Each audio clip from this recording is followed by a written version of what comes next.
Hey everybody, it's Jason Blaha here, and once again it's time for a Dadbod to Daddy training vlog, and today was posterior chain day.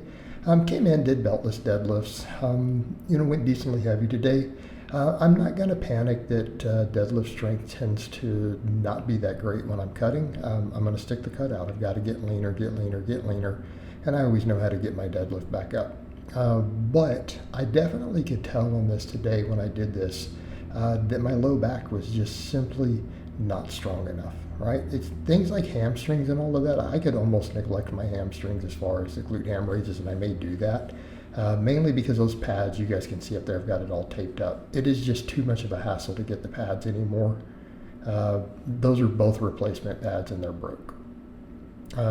Just the nature of that brand. It's at a point where I just kind of go, look, let's just go back to good mornings. Good mornings have always done me well.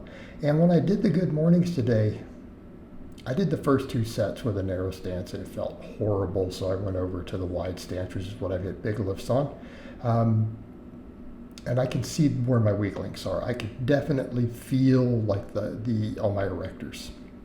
Okay, my erectors are absolutely the limit on my deadlifts right now.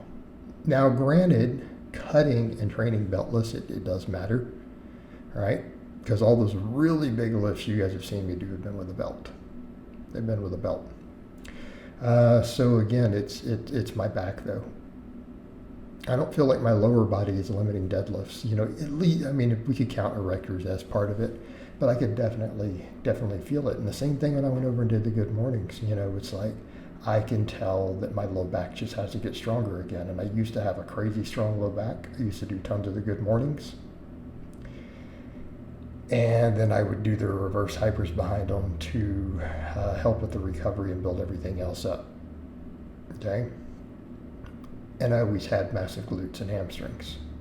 So as I continue to focus on physique, I can work those areas the same way I always did as a power lifter.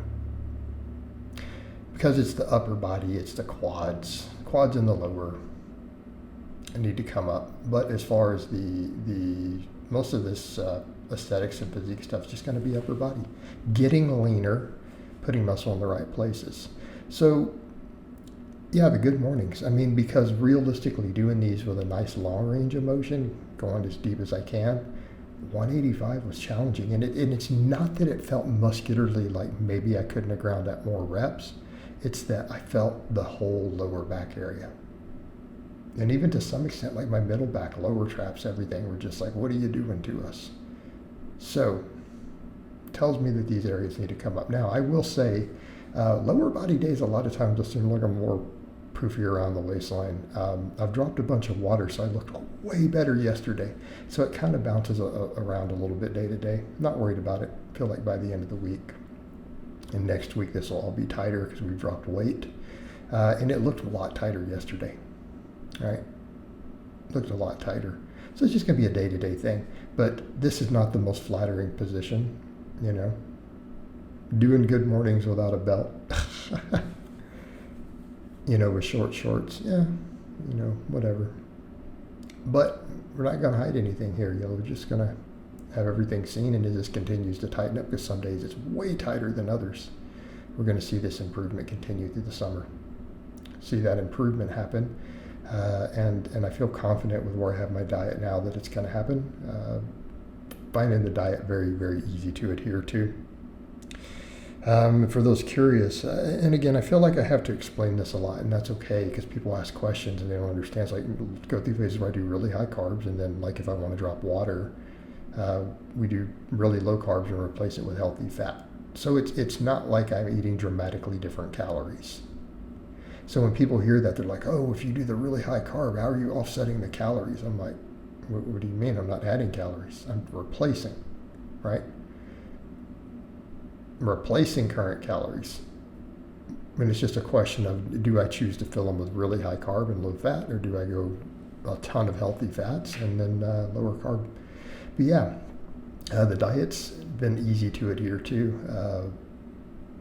And that's why we're down to 211 yesterday.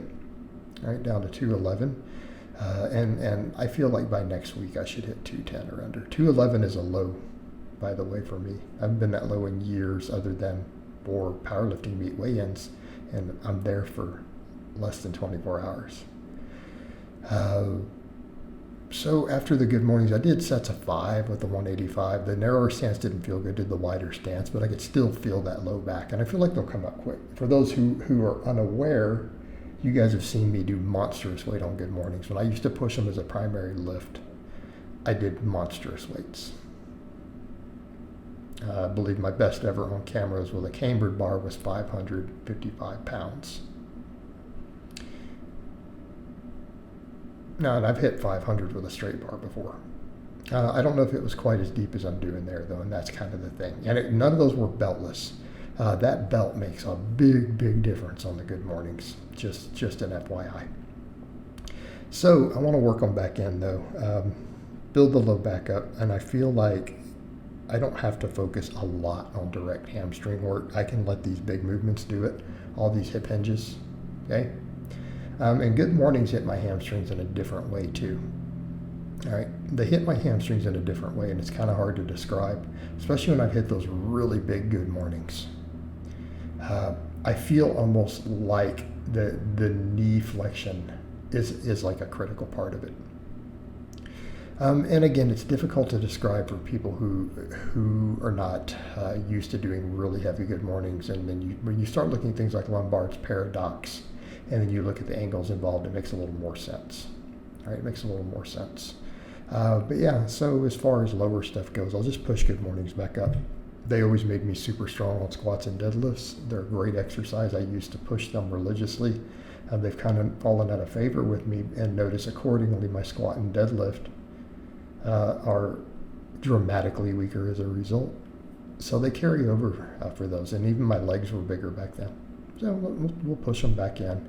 And the upper body, we're going to continue to have the power building and bodybuilding focus. And obviously we're going to do calves and some other high rep stuff for the lower. But I do feel like the good mornings are really where I need to go, especially with that glute ham device just getting worse and worse. As the pads have gotten damaged, it's really difficult to make it feel correct, right? So it's fine, we'll push good mornings. And then we finish up with a set of hanging leg raises. So yeah, it feels good to just kind of go back to one of my old staple exercises again, one that I've pushed for myself, for tons of my elite clients. And I feel like it has a place for bodybuilders and powerlifters both. One of the best exercises ever. You just have to treat it with care. All right, guys, but that's really all I have to say on that today. I hope it's been informative, and I'll talk to you guys and gals next time.